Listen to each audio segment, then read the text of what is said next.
den her video, der viser, hvordan jeg lavede den her søde kat, som var forslag fra en af jer.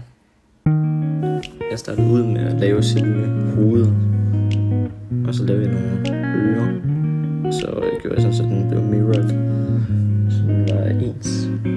Og så lavede jeg så kroppen, hvor den fik nogle poter, hænder, arme, og så nogle ben.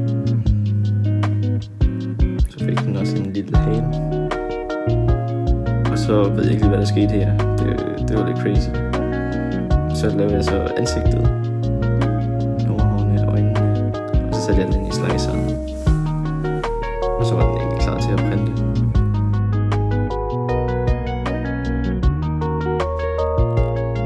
Den blev mega god, den her.